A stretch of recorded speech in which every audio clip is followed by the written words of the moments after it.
friend. Great to have you along again. Good to be with you. Welcome to the after show with Greg Belfrage. Kind of winding down from doing the morning show, and there are already some big stories. So let's get right to it this morning as we talk about the assassination attempt on Donald Trump's life. This is from the New York Post. The Trump assassin was spotted by, or a would-be assassin was spotted. Oh, you got to be kidding me. Hold on a second. Excuse me. We'll just let that ring. My voicemail will pick up. The would-be Trump assassin was spotted by police twice, 26 minutes before he wounded Trump and killed the retired fire chief. So 26 minutes, twice he was spotted within 26 minutes. And then Fox News was reporting, I saw this morning, just as I was ending the program, that at least a minute and a half that people inside the event had spotted the person and were concerned about it. And so for at least a minute and a half, which would have been for a sniper then more than enough time to respond and take out the shooter before he could have not only injured Trump, but killed this retired firefighter and so on. So New York Post has got more on this. Again, I want to share some of this. They say a clear picture is beginning to emerge of the timeline. The shooter was spotted at least twice by police, 26 minutes before he rained bullets on the crowd, wounding Trump and then killing this former fire chief. Police noticed the shooter on the roof, took a picture of him, and reported it around 5:45, according to local media. This is Pennsylvania media now. Not only did Crooks manage to avoid being confronted, despite sticking out like a sore thumb, he secured his rooftop perch right under the noses of a local police sniper, a sniper team. They were stationed inside the building. So there was a sniper team in the building, but they were watching the crowd. They were not watching the building. And he apparently had a ladder. He had a whole get up and so on. So the more we're learning about this, the more troubling it becomes. So there's more on this story this morning at the New York Post. So I wanted to share that with you. I've got a number of stories. I'll just work my way through them. This one coming from the Daily Caller. Oh, the wife of this former fire chief that was killed, the president apparently called her, but she didn't want to talk to him. President Biden called her, and this is the widow of the fallen firefighter, and she refused to speak to him. New York Post had the story, and she just very candidly saying that she said, I didn't talk to Biden. I didn't want to talk to him. My husband was a devout Republican, and he would have not wanted me to talk to him. So she refused a call from President Joe Biden. I had that this morning in the stack of stuff. I wanted to share that. Also now, this ABC News interview with the director of the Secret Service, Kimberly Cheadle, said that local police were inside the building at the time of the shooting, and it was their role to secure the building. She said there were local police in that building. There was local police in the area, that they were responsible for the outer perimeter of the building. So she seems to be shifting the blame here to local police. Indeed, they were inside the building.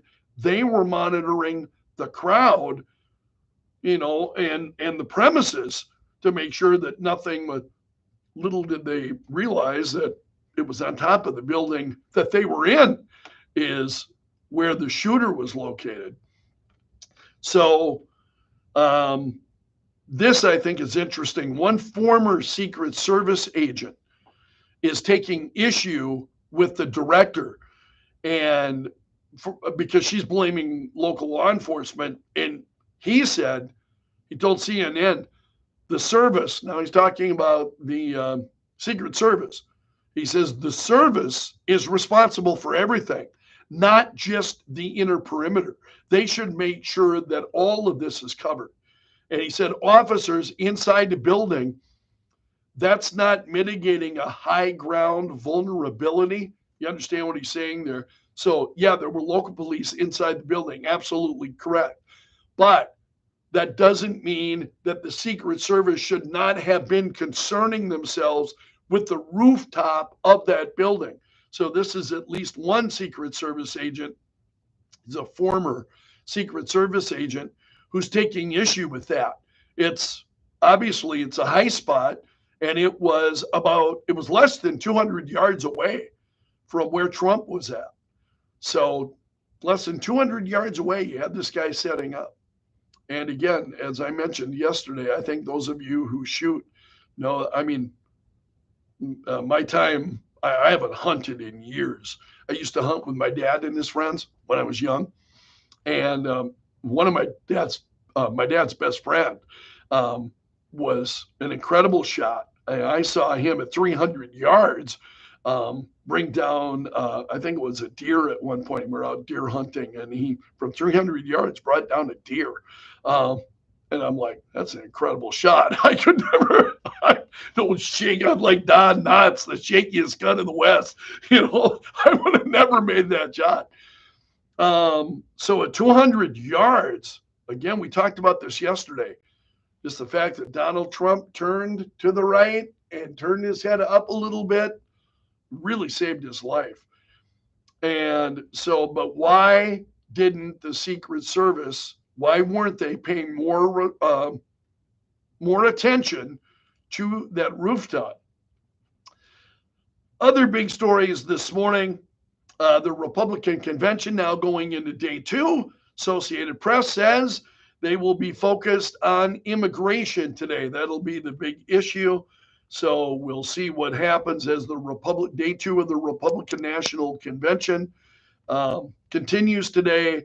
And again, the focus will shift to immigration. Each day of the convention will be a different focus, leading up to Trump then speaking on Thursday. Trump he was at the convention yesterday, but didn't speak. He will speak to the Republican National Convention coming up on Thursday. The big news yesterday, of course, was Senator J.D. Vance was Donald Trump's vice presidential running mate pick. And Vance is